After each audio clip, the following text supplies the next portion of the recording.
Little play fake by McCamey. Looking downtown. Touchdown! Basket!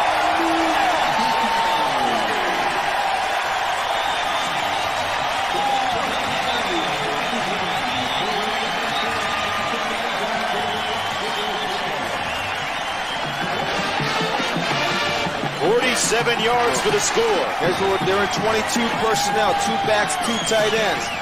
And it's McCamey to basket. That's it. Now watch.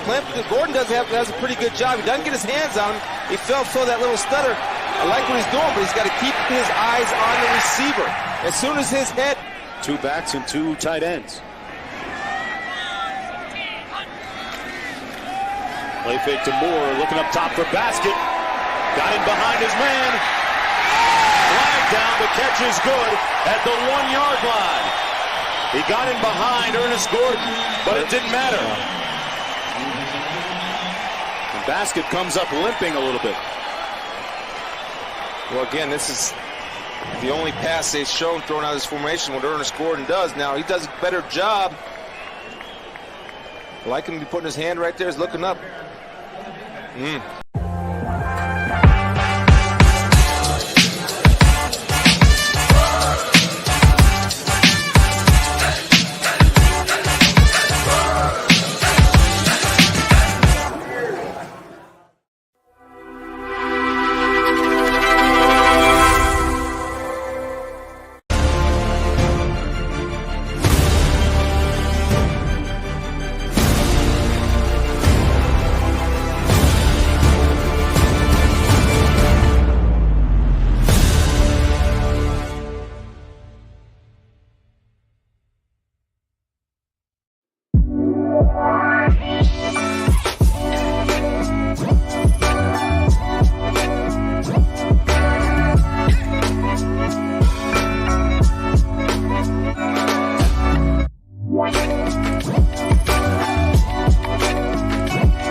Let him cook.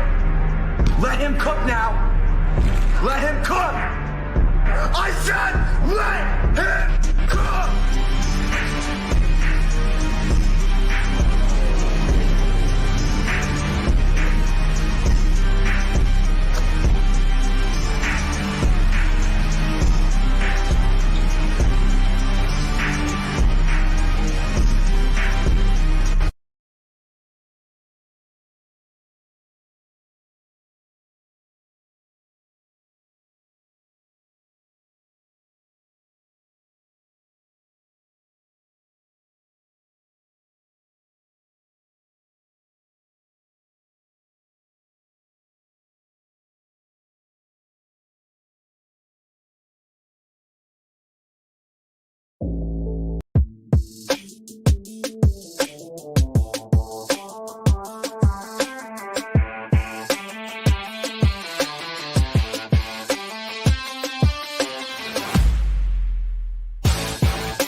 Our head coach of our local football program, Bronco Mantel.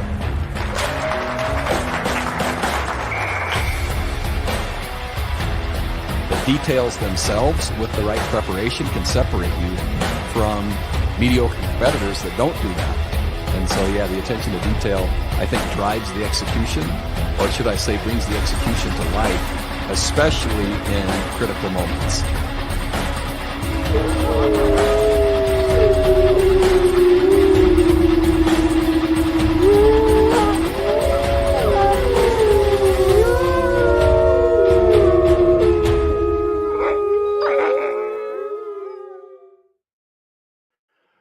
Morning. Welcome to the Morning Howl. My name is Ryan Tamori. Hope everybody's well. Let me fix. It's one of those days.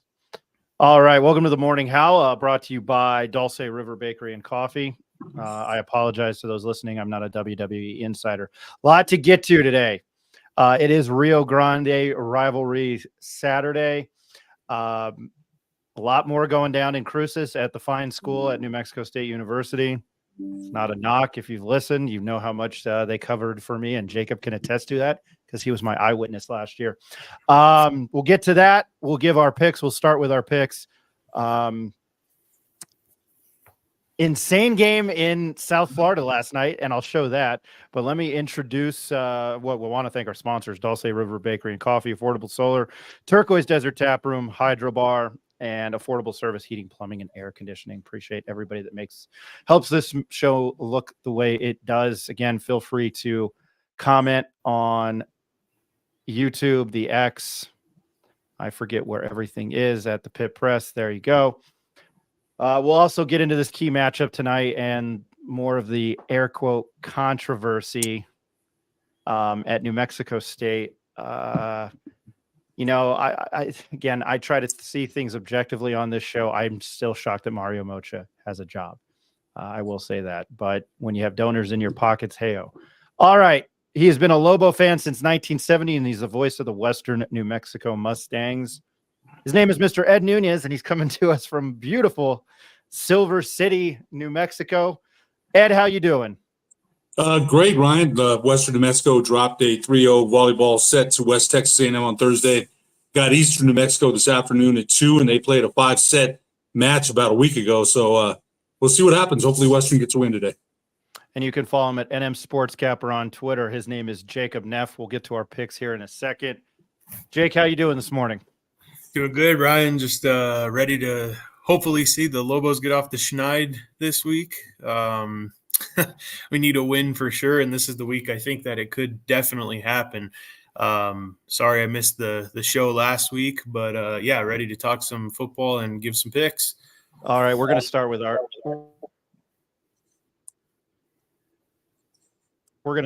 change my setup, and I'm a little it's a little funky, so forgive me. Again, hosting the show is fantastic. I'm going to start with you last week. You had BYU +7, Colorado -2, over 50 in Charlotte and Indiana. Those were Neff's numbers. All three of those hit. And I believe your lock hit, which was Tulane -1.5. They beat the Ragin' Cajuns of Louisiana Lafayette. You were 4-0 last week. Job well done. Of course, that's why I've asked you to come on this show. So for those listening, kudos to you. I give you a hand. There you go. Yeah. I think I'm 10-6 on the season so far, so I needed the 4-0 week, that's for sure. But yeah, you like to see when you go 4-0 on a week that means that you did something right, and all the preparation and looking in on all those games came through. So hopefully we could do it again this week and give out some more winners. We will do that, and I apologize for the graphics. Eric, who does the graphics, had a technical difficulty. We've had technical difficulties all week. It's not an excuse. We usually have this up there. I had to use a banner today, and on the fly. I went 1-3. I had BYU +7. That game, they beat the living hell out of K-State. I had Georgia Tech +10.5. Louisville covered. They won by 12 or 13. I had SC -4.5. Michigan won the game. It could have been a push because I got it at 4 later. And then my lock was over 60.5 in UNM and Fresno State. And the game ended 38-21. It ended at 59. I think I got it at 59.5, so I lost it by the hook. So I'm 1-3. I'm terrible on the year, but we're looking to make that different today. I am going to go to your picks to start. Jacob Neff's numbers. Again, I'm sorry for the lack of graphic. We agree on a couple of these, and I sent you over my picks. before we did this, and again, I did this by the seat of my pants this morning. You like Maryland, Indiana over 51, Kansas State -5, Ohio State, Michigan State over 48.5. I will start with Maryland, Indiana over 51. Why? Well, I think Indiana's got a high-powered offense this year. I think Maryland can put up some numbers. Just the only thing that worries me about this game is the weather blowing through from that hurricane. They said that it's supposed to reach Indiana today. I think that's why that number dropped significantly. It was at like 53.5 when or 54 early on in the week, went all the way down to 51, and I think it's currently at like 50. Action Network has 50.5. Yeah, so I mean, people continue to bet the under, and I think that's because of the weather. Because if this game was perfect weather, I just don't see how this doesn't get to like 28, 24, which is all you need. Indiana brought in Rourke from Ohio at quarterback. He's been, he's got that offense clicking. But just looking at Indiana overs so far for the season, you got to keep going with them because they're hitting at a massive clip. And this is their first true test. And I think Maryland's going to be able to put up some points in this game, even with the weather potentially being a factor. So definitely going with the over here. I wouldn't be surprised if this one got into the 60s. So I think 51 is too little at that point. I like that as well. I'll get to my picks. And you like Kansas State. They host Oklahoma State, who did not look good against Utah last week. Utah made a first big splash in their Big Ten game going into Boone Pickett Stadium in Stillwater and winning that game. Why Kansas State -5? Yeah, this is a classic bounce back game for a team like Kansas State. If you watch that game, and I mean, we were both on BYU last week. If you watch that game, there was a lapse for about 8 to 9 minutes of gameplay where BYU literally just put the game out of reach. Outside of that, they played them pretty even for the rest of the game. If you look at Oklahoma State and what they've been doing through this whole season, they haven't had consistent play from Bowman at quarterback. This is like his 6th or 7th year, but that's been the case for him pretty much his entire time at Oklahoma State. He's very inconsistent. And to be honest with you, Kansas State's pretty decent at stopping the run. And I think that that's what Oklahoma State has to, rely on a lot of the time. Gordon is running the ball, but I just see this game being a win by at least a touchdown for Kansas State. I think Kansas State's going to be able to run on them, which is what they do. They have the dual threat quarterback, Giddens at running back, and this is just a classic bounce back game for Kansas State. So for me, I'll lay the 5 here. Expect Kansas State to win by a touchdown. And I actually sent you my picks earlier this week, so I can't piggyback off you because you're more of an expert than I am on this. But I watch college football as much as anybody else. You also like Ohio State and Michigan State over. Why? I like that over too. I mean, Ohio State. Yeah, I just think that this is a little too less in this game. Ohio State's been putting up numbers. Michigan State gave up a decent amount of points last week to Boston College, who's not really an offensive team. And I think Ohio State, with their double threat at running back with Judkins and Henderson are going to be able to run all over them.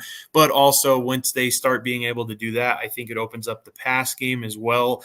If Michigan State gets to 14 or 17 in this game, I expect Ohio State to get to at least 31, 35. I think Ohio State, this is going to be their first true test. I mean, if you want to call it that, or their best offense that they've seen. I think Michigan State being at home in this game will help them put up a couple of more points than you expect them to, and Ohio State should roll in this one.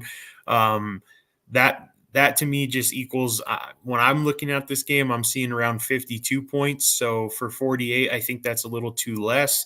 And, obviously with the Heisman candidates and everything, they always want to put up the stats and continue to do that. And, Ryan Day, as much as the success that he's had at Ohio State, I still think that, they're looking for any avenue for him to slip up. So I don't think he takes his foot off the gas pedal in this game.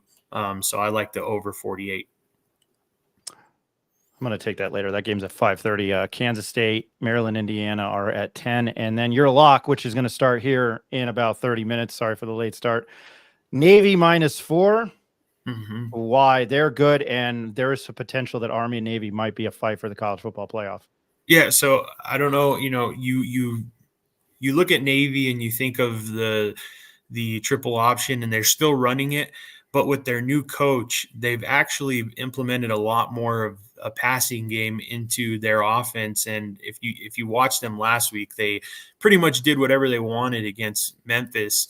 UAB, not really a great defensive team, not really a great offensive team, having trouble stopping the run. And when you look at that and you put all those things together, there's no reason that Navy shouldn't be able to win this game by at least a touchdown.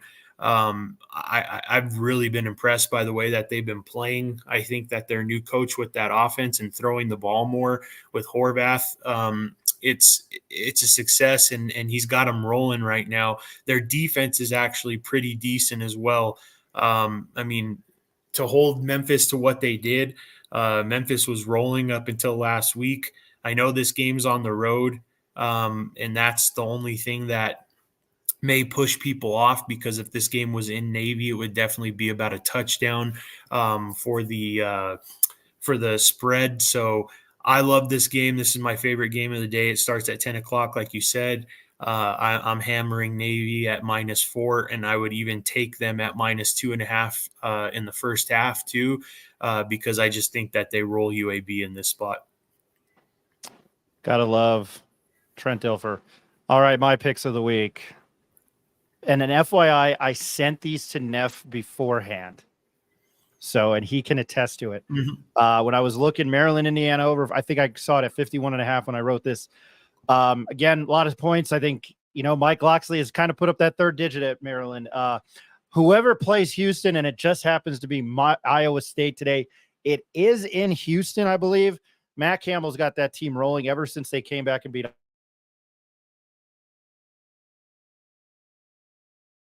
Iowa. Houston, the hype train. Obviously, game day is there. I'm taking that. Texas Tech -3.5. I like that. And I honestly forgot who they're playing today. Wow. That's terrible. Texas Tech football. Cincinnati. It's Cincinnati. Yeah, and I think Cincinnati's looked a lot better. This is a matchup of 3-1 teams. But if you're a 3.5-point home dog, that's a great campus, a great little town. I like Lubbock. I know what I said. And then K-State -5. I'm a big Mike Gundy guy. I'm a big Ollie Gordon guy. I like Oklahoma State. I always have. But I just can't see them beating K-State. They have not looked good for as many people as they have returning. And then this is going to shock some people. My lock of the day, and if there's anybody watching for NMSU, you're going to think I'm absolutely bonkers, and I know Ed will like this. I am taking UNM -9. NMSU has done nothing for me. And I know I've got all this stuff in the back. And if you listen to the show, you listen to the Pit Press, you know where I sit. I'm pretty objective, and I hammer UNM as much as anybody else. But I'm hammering UNM today. I like them -9. This game probably, and I know it's a rivalry game, and I'm probably going to have to eat crow on Tuesday when we do the Pit Press. I can't see how NMSU is in this game at all. I think they're incredibly bad, and we'll get to the story that broke late last night. But I wanted to go to this before anything else, because if you did not see the ending last night to Miami, Virginia Tech, here you go. Comes down to this. Drones lets it fly.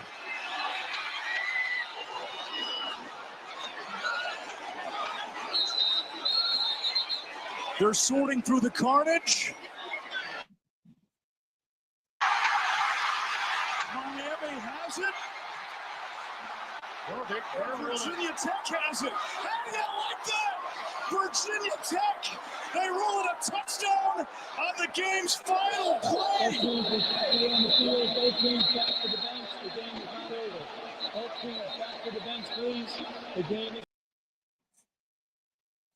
So anyway, they ended up calling it a touchdown on the field, did not call, and then they went to the booth, the ACC officials, and ended up not calling it a touchdown. I'm the only. It's incomplete. Miami won the game. They're 5-0. Rick thought it was a touchdown. Neff, you thought it was a touchdown. What I saw, and I know he came down with his feet, but he never looked like he had control. And the ball bobbed out, and he fell on somebody that's out of bounds. And I think by rule, he is technically out of bounds. So, I mean, it was insane ending. Jacob, you saw it live. What were your thoughts? Yeah, I mean, if the play would have been called incomplete, I wouldn't have disagreed with it. I mean, that's one of the ones for me that you just leave with what was called on the field, because I just don't see how you could see any proof from any of those angles that you could overturn the call. So that was where I was with that. I mean, it's really hard to tell in that situation. If you call it what it was, which was a touchdown, I just don't see how you overturn that. But it just goes to show you. I mean, I guess you never know what to expect with a replay. But in my eyes, with how much they've been focusing on, there has to be visual evidence, like overturning evidence to overturn a call. I don't see where you could get that from all the angles I saw. So that's why I thought it was a touchdown, because that's what they called it. Now, if they called it incomplete, I don't think you could have overturned it either. So for me, I think it's a little bit too of there's a lot of attention on Miami right now. There's a lot of Heisman watch on Cam Ward. I think that they're pushing for that. I think the ACC knows that that's their team. And so, I don't know, hopefully none of that goes into it when they're making a call, but yeah, just weird.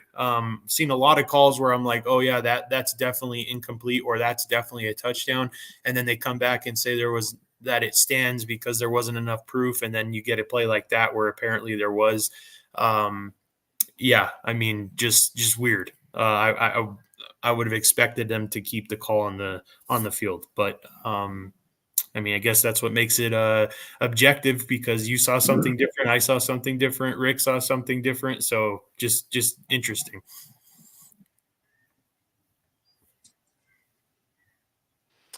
I mean, I'm a big Miami guy. Sorry, the audio cut there at the end of Jacob, so I'm not sure what you said, but I don't know. I'm a big Miami guy, and I thought that I get it. They're looking out for him, and on ESPN Bet, he is the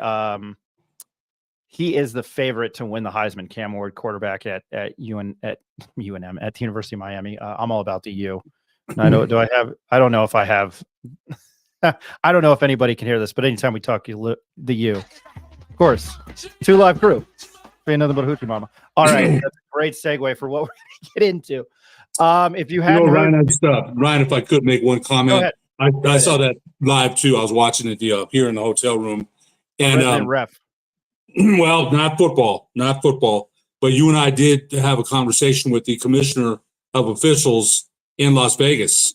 So I looked at that 3 or 4 times. I never saw him catch the ball. Such a scrum in the end zone that when they rule it a TD, and first the Miami guy comes out and I thought, well, it's intercepted. And then they rule it a TD. I never saw a really good look of him catching it. Now, Jacob, you make a good point about reversing it. And then they said that.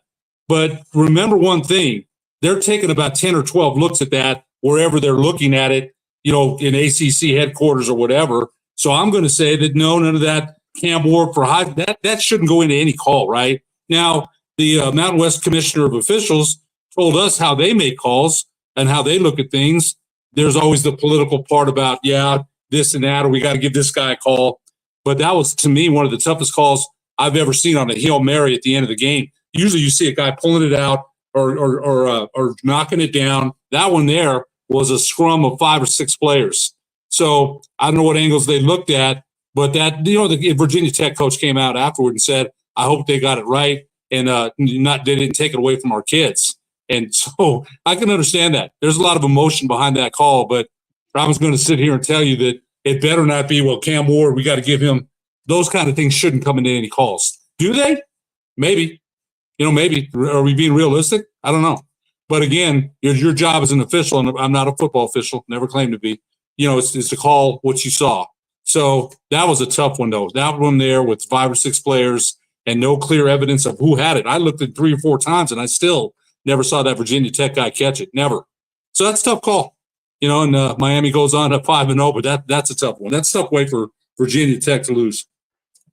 Virginia Tech was huge underdogs, and I liked Miami. And then I thought, man, this is kind of an old school rivalry when you go back to the late 90s, early 2000s, under Frank Beamer, and then what the U was doing then. And I look back on it, and of course I've done that a million times. It was very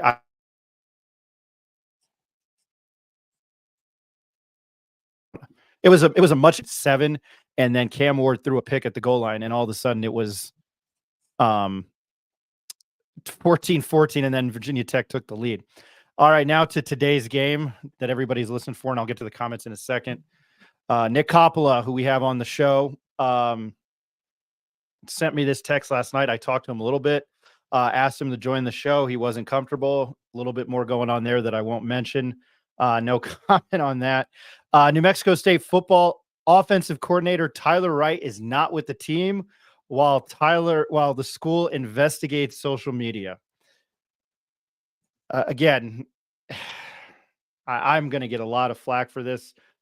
The whole shooting incident was stupid on all parts, but I've said, and this is not a knock.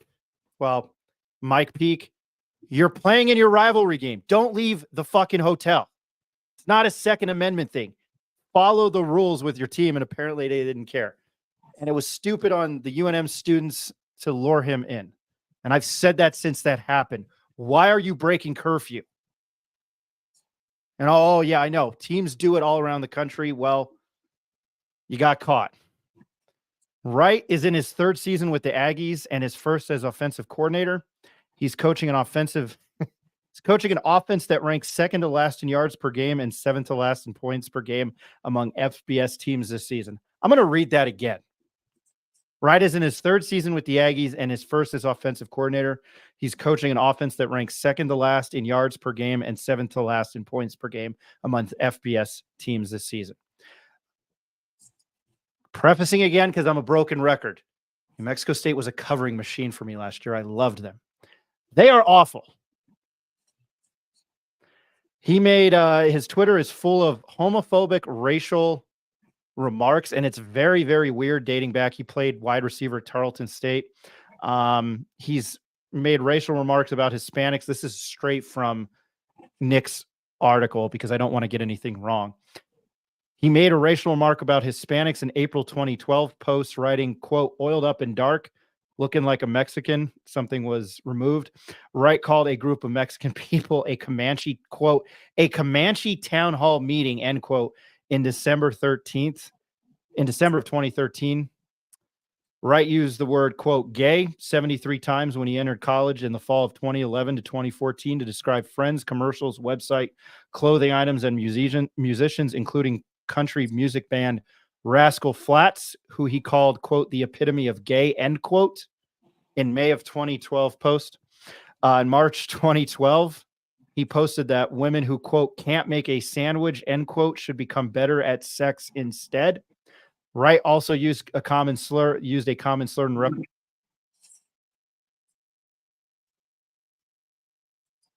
girlfriend here time.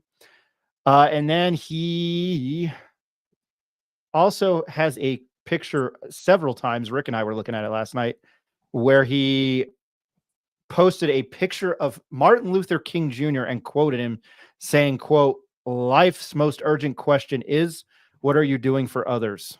End quote. Dr. Martin Luther King Jr. That was on January 16th, 2017. It's the weirdest thing. And again, NMSU is broiled in more controversy. Ed, I'm going to start with you on this. I wanted your thoughts on what you have heard and what you know. Reprehensible. Those comments. You and I talked a little bit before today, before we got on, and everything we say, it leaves a digital footprint that you can go back and check. So he's been coaching there for a while, and there's no room for any of those comments anywhere. And I'm really disgusted by hearing those kind of comments. Racial towards women, misogynistic, homophobic, whatever you want to call it.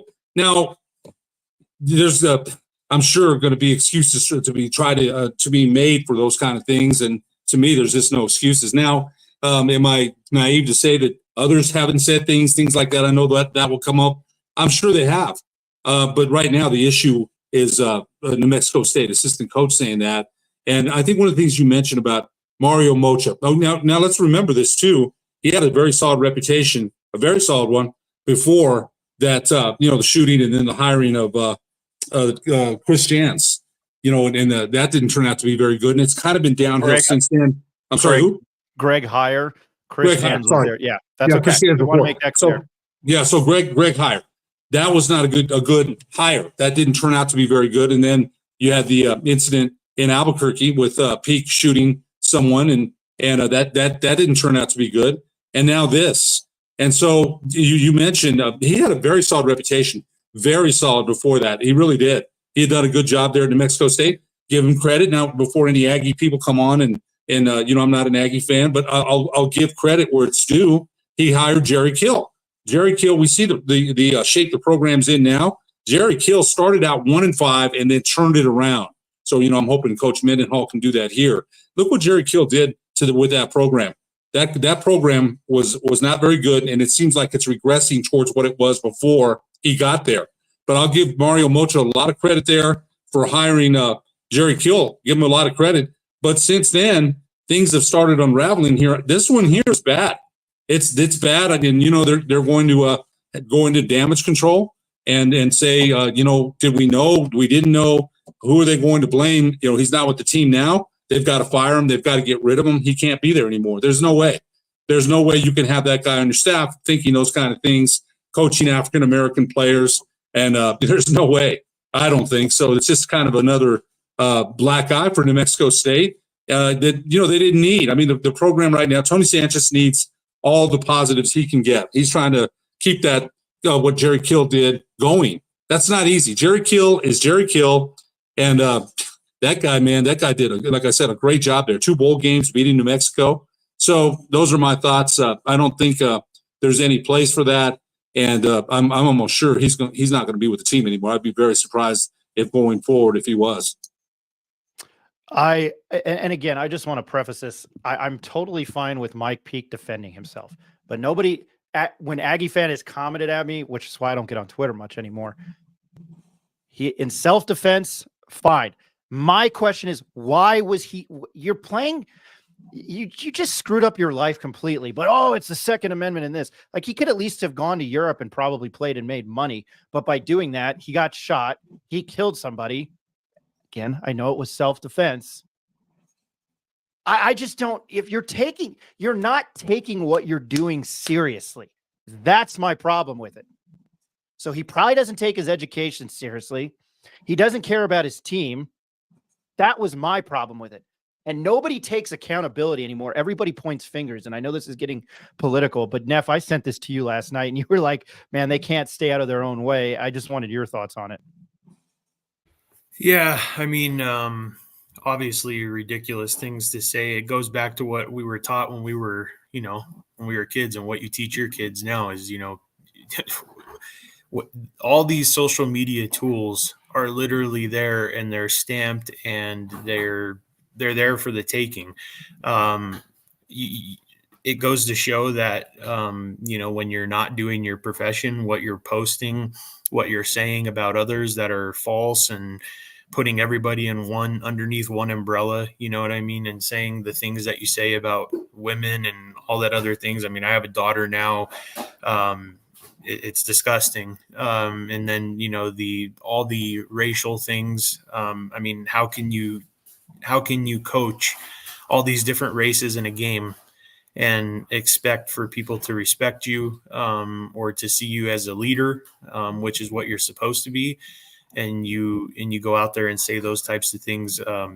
It's just, there's no room for it. It's disgusting. It's terrible. And ultimately it comes down to, hopefully they get what they deserve. You know what I mean? You can't be doing that. You can't be saying that kind of stuff ever in general. I mean, if it wasn't for him being a football coach or something like this, if you did this at your normal job, would you still have a job? And the answer is no.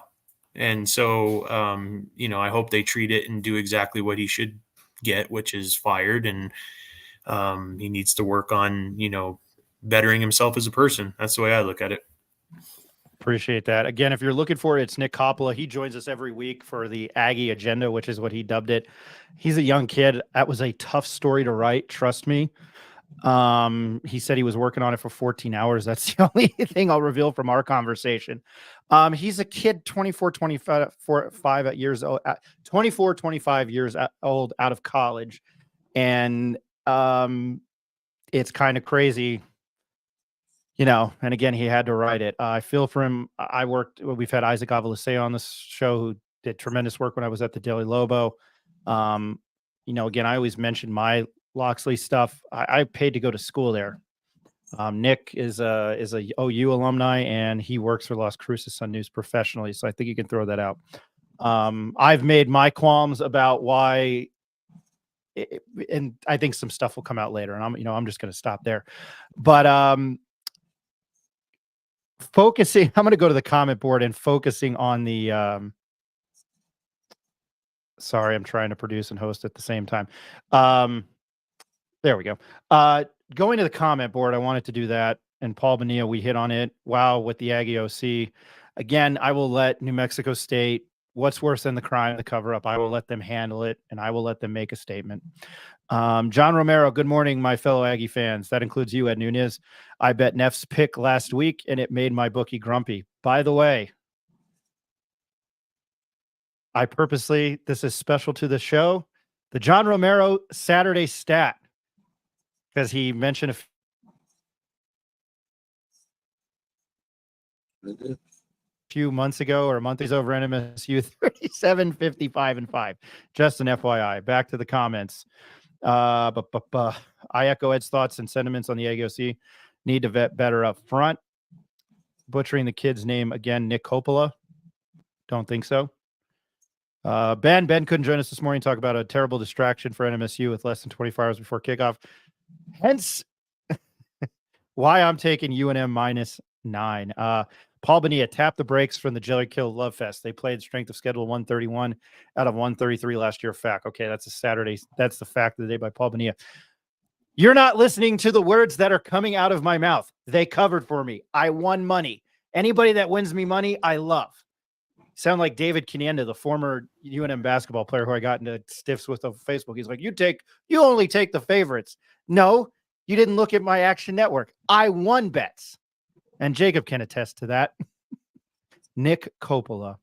Paul Bonilla, take a peek at the Aggie message board. They're actually blaming UNM for this. Unreal. Well, I mean, I don't know this.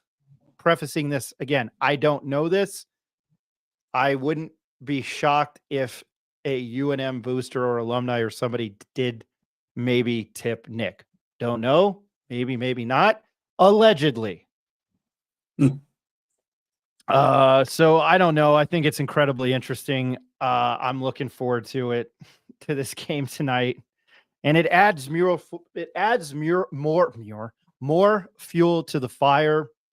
And Lobo fan and Aggie fan are probably going to hate what I'm about to say.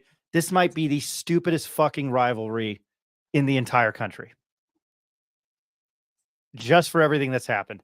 And I just watched the kind of not very good Untold documentary on Netflix, the sign stealing with, what's his name? My goodness, I forgot his name already. Connor Stallions. How can you forget that name? Connor Stallions. And that's pure hatred. I mean, think about Ole Miss, Mississippi, Georgia, Florida. You think about all of them.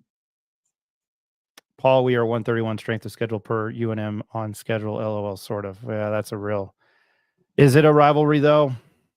Ed, I'll go to that. Is it a rivalry? Is UNM and NMSU a rivalry? You know what?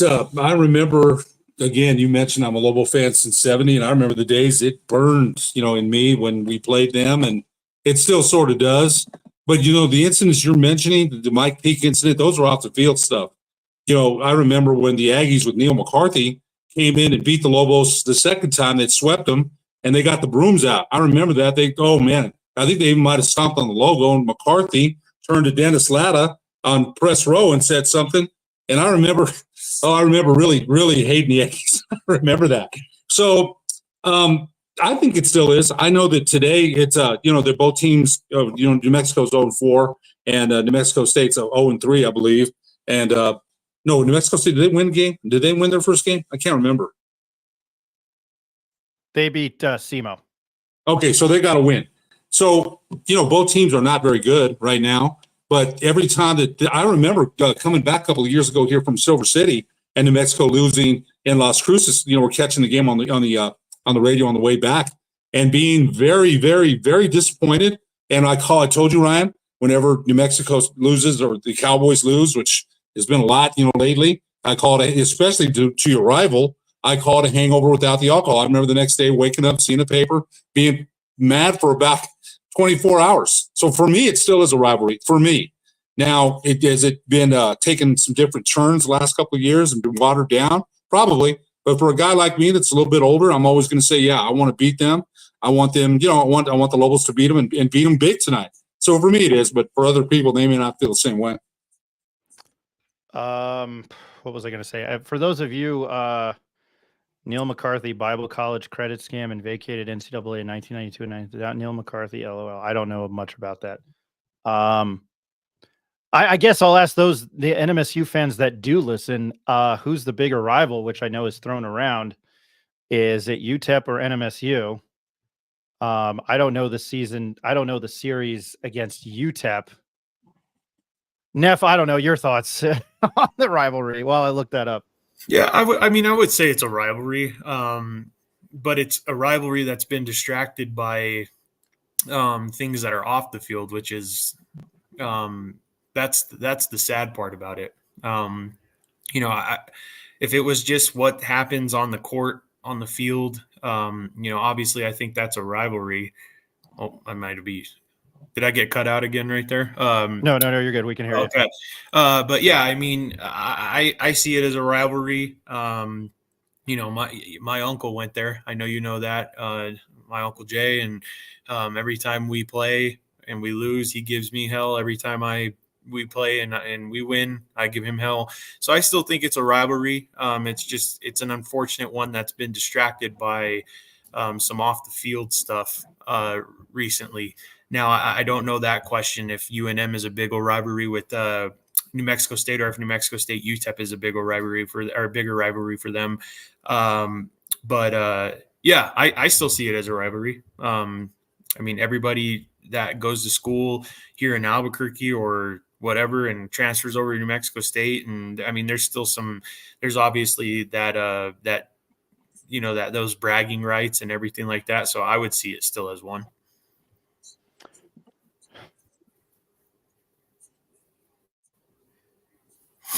Mexico State. Where'd it go? 59-39. I'm going to go to Ben because Ben couldn't join us this morning. From the player's perspective, it is absolutely 100% a rivalry. How out Neil one finger salute in the pit. Do not understand that. I think it's more of a rivalry. I think it's a rivalry more on basketball court a couple of years ago with them stomping on the logo midcourt. But football, I never thought as a rivalry. You got the 05 game and the 07 game where I think 40,000 people were at University Stadium. I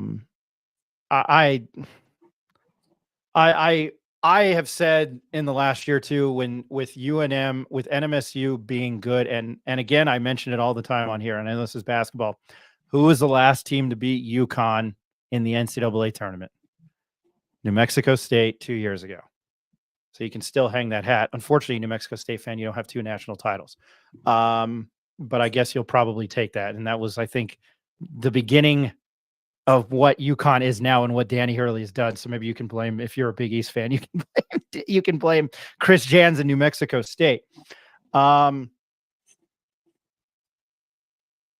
This game today, I'm curious. They mentioned it on game day again. It's great. It's the 8th oldest rivalry. I think it is. I'm sure probably UTEP and New Mexico State are 30 miles apart. I don't even think it's 30 miles apart. I think it might be less than that. But as far as today's game goes, I mean, NMSU looked good for about 3/4 against Liberty. That's about it. They almost beat SEMO. They've played at least UNM. They've played a stable quarterback. NMSU is playing using the playbook out of UNM, using multiple quarterbacks. Deuce Hogan hurt his shoulder, or Parker Awad hurt his shoulder. Wait. Deuce Hogan hurt his shoulder, I believe.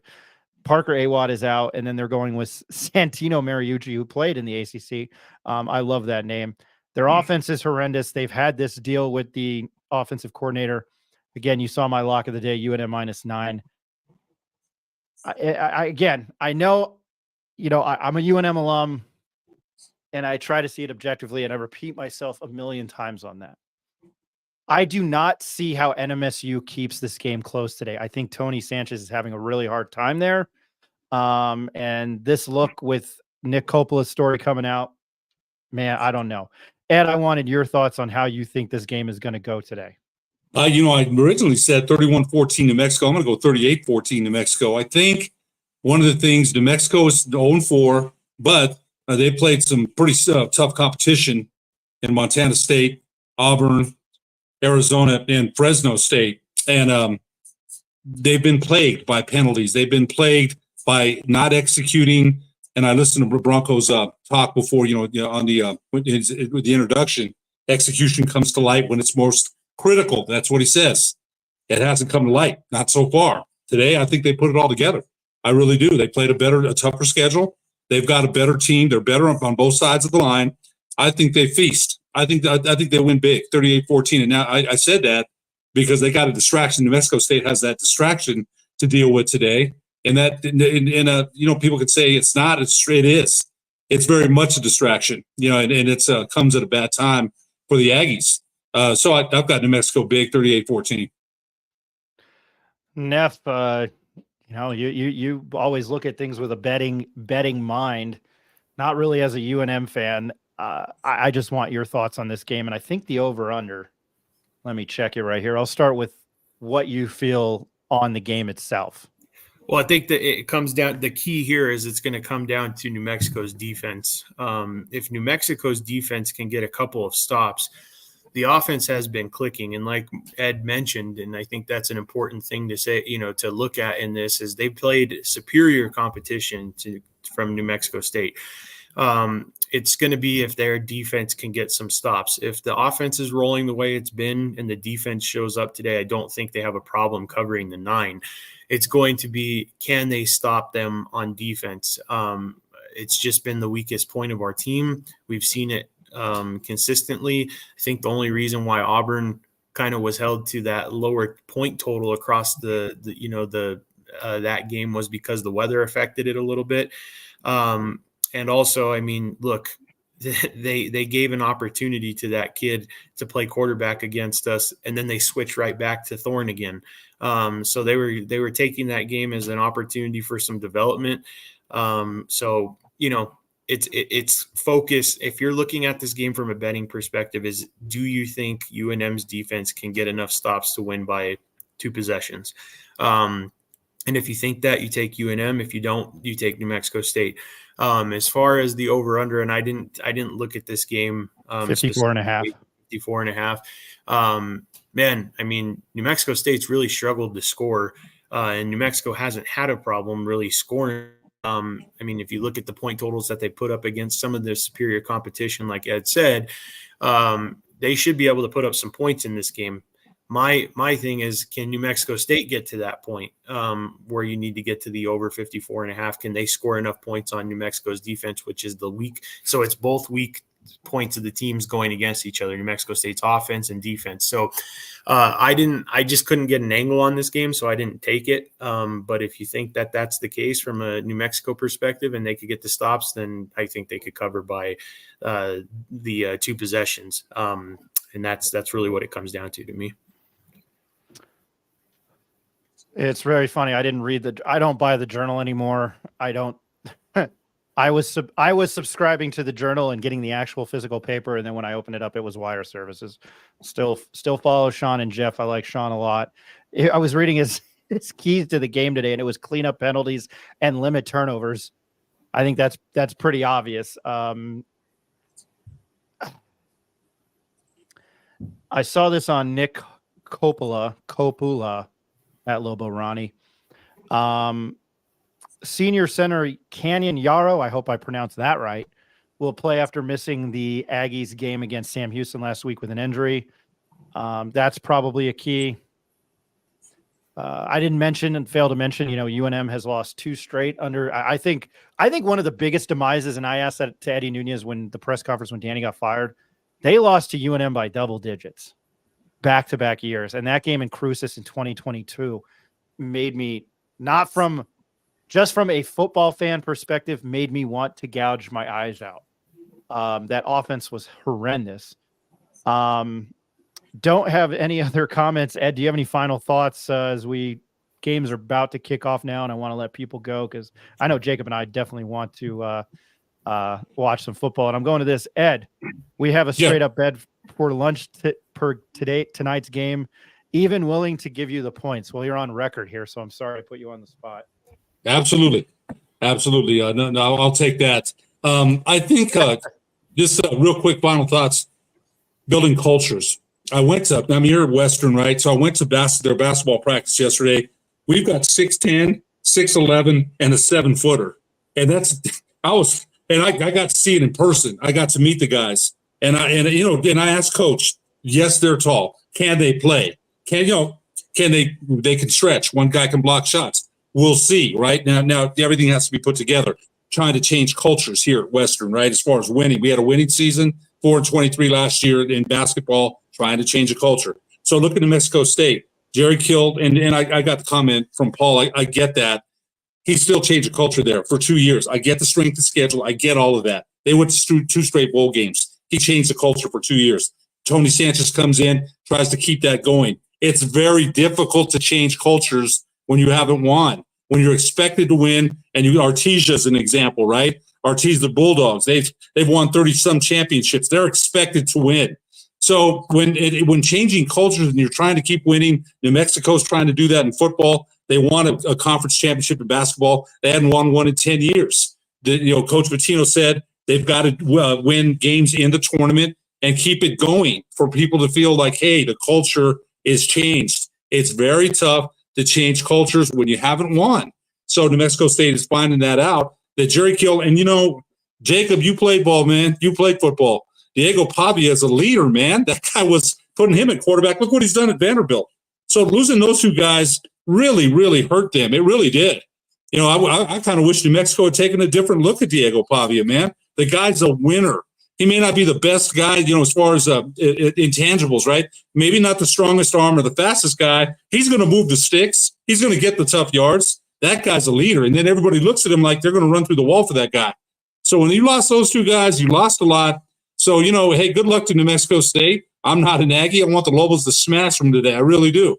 But it's tough to change culture. That's just my final comment. It's really hard when you haven't won and you want to keep winning. Those winning teams that have that tradition of winning, San Diego State in basketball, Boise State in football, it's not easy. It's not easy. It takes a while. Eddie Dunn just called me, and I hung up on him, Jacob, a friend of ours from work. He was like, why did you answer? And I was like, because it's you. Ed, I lost my train of thought, but I wanted to piggyback off that, and then I'll get Jacob's thoughts. First, I'll go to Ben Weissong. I agree with Ed, 38-17. UNM's offense will be tough to defend, and I think this is the game that the defense makes improvements. I mean, if you've watched New Mexico State's offense, I could probably play quarterback better. No offense to those kids. Rick Thompson, Lobos are going to roll today. If you are an Aggie fan watching, we had a lot of people watching Tuesday night, and Paul Bonilla with their strength of schedule, when they won that Little Caesars Bowl or whatever in Detroit, they acted like they won the Super Bowl or the World Cup. But it was good for the program. I look back in hindsight, look how good it was for them to win that game. And they played for a conference championship last year and gave Liberty a hard time. Right. And I know you, Lobo fan, would take that going 10-4 in a heartbeat. Absolutely. Who cares about the strength of schedule? Mackenzie Bishop said it the other night. You'd rather probably be 8-4 going to the Little Caesars Bowl. Yeah, Lobo fan is so delusional. I would take them playing in the New Mexico Bowl every year and maybe getting a crack at U of A again, beating UTSA. You would take that off. You would take that in a heartbeat. And I know that they're on both sides, NMSU and UNM, guy, keyboard warrior who hides behind a fake picture and a fake name, but that's to be expected. And you just, I think that's the thing. You just say stuff to say stuff. And I'm watching my cursing because Eric got mad at me.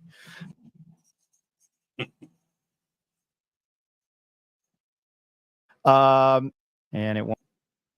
There we go. If UNM doesn't win, is it time to panic as a Lobo fan? And Ronnie Chavez, I'm going to be the negative Nancy here. What if the Lobo lose? You guys just laughing, or would it be your what? You guys just laughing, or what would be your thoughts? Go down to the FCS level. Seriously, if they lose today, I know that sounds crazy for the rant that I just went on. I don't. If they lose today, I don't know what else to say. Rick and I were talking about this off air. And I was told that on Twitter I'd buy that for $1 or whatever your name was.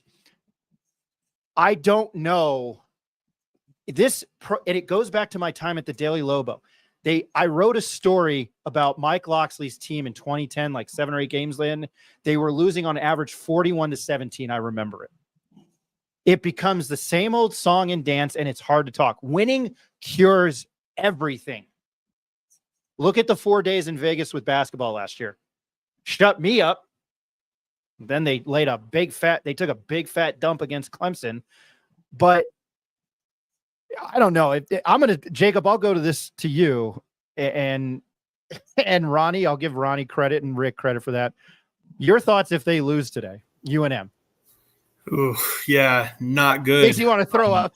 Yeah, I mean, if they lose today, there's going to be that talk again of, is this team just cursed, or can we not get anything on track? I mean, this is a big game for them. I think when you look, and I always take everything to betting perspectives, but when you look at this, before the season started, the expected win total for New Mexico is 1.5. Now, when you look at the games, I think that they thought the Lobos could win this year was Montana State and New Mexico State. I think those were the 2 games and that's why it was 1.5. And even though they ended up being significant underdogs to Montana State, they still played pretty decent. This is the game I think that could lead them to maybe even potentially turning it around a little bit, right? It's 1-4 with some of these teams that they have coming up in the Mountain West. I mean, if we look at some of these games now compared to what we thought they were going to be before the season, Wyoming looks terrible. I mean, they've got a chance against Wyoming. Neff, I don't mean to steal your thunder. Just to piggyback off your point. New Mexico State, they get their second of 3 byes. Then they host Air Force at Utah State. They're at Colorado State. They host Wyoming at San Diego State. And I'm going to preface it the same night as the UCLA basketball game. Then they host Washington State. Yeah, they're not beating Washington State. They're 1-5. Yes. And then they go to Hawaii. I just want you to hear the schedule again. So I was just going to say, Hawaii, I think, could be a winnable game. I think Wyoming could be a winnable game. I mean, Utah State's been okay. They've played some good competition, but I haven't been very impressed by them. I think they could win more than what we thought they could this year. And this is where it starts, right? And what a win will do for you. I can tell you that. I think that if they get a win today, we see something different.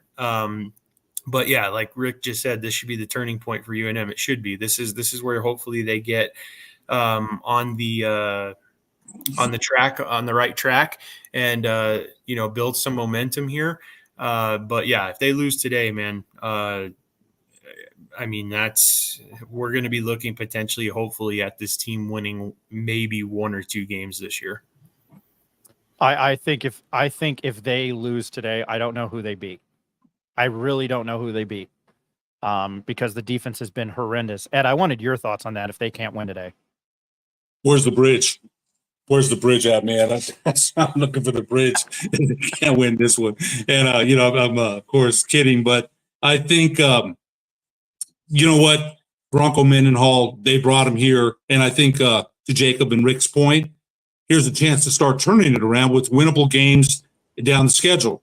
You can't win this game against a New Mexico State team that's reeling. Again, New Mexico State their offense is not good. Their defense hasn't been good. They're nothing what they were last year under Coach Terry Kill. And they did give Liberty all they wanted, man. They did. They don't have the same quarterback. They don't have the same leadership. And I think the other thing that we may be overlooking, New Mexico has lost the last two to the Aggies. They lost last year in Albuquerque. So I think it's a Lobo team that says, you know what?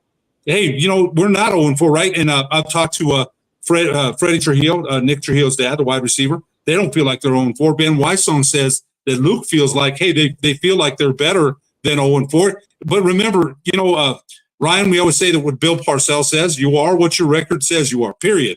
But here's their chance to prove that they're not that bad, and it starts today. That's the way I look at it. I still say New Mexico big in every category. Coaching, offensive line, defensive line. I think the offense, they've got to cut down the penalties. They really have to do that. Their offensive line has pass blocked very, very well. It's been a pretty good unit. The defense has to come in and maybe get some turnovers, maybe even a score for a touchdown. They need that. They haven't had that happen since Montana State. So I think it's a game New Mexico feasts on all the way around. Special teams, offense, defense, New Mexico big. I'm going to snip this comment. You all smoking the wacky tobacco. Wacky tobacco. Lobo's going down tonight for sure. I'd like to see last week NMSU. I know UNM's defense is bad. NMSU didn't cross the 50-yard line until the fourth quarter last night on offense. Or last Saturday night on offense. I will end it on that because I know I want to turn on some college football. You can find our picks if you want to re-listen. We can post them. No, I'm not. I am not at all.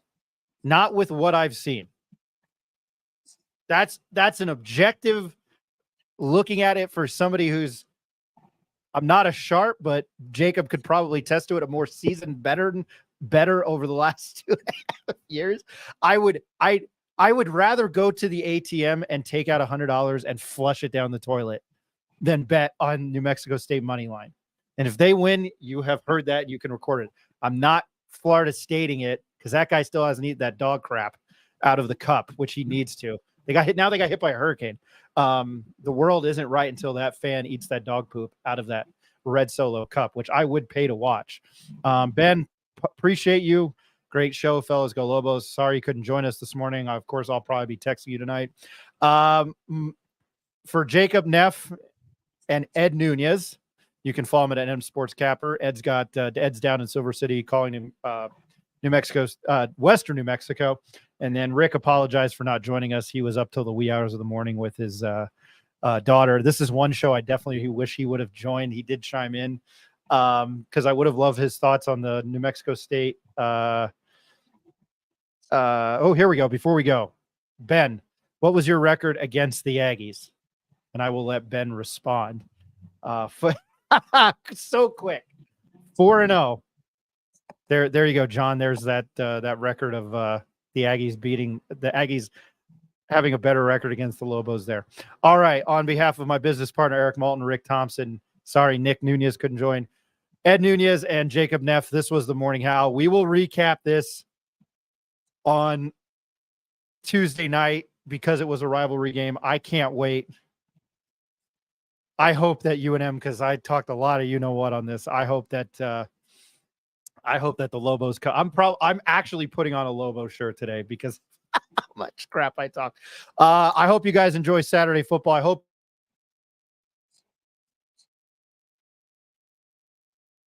you enjoy the game. Was the More Mexico Alumni Media Network.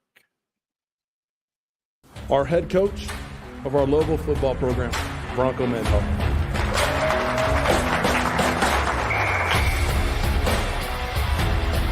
details themselves with the right preparation can separate you from mediocre competitors that don't do that.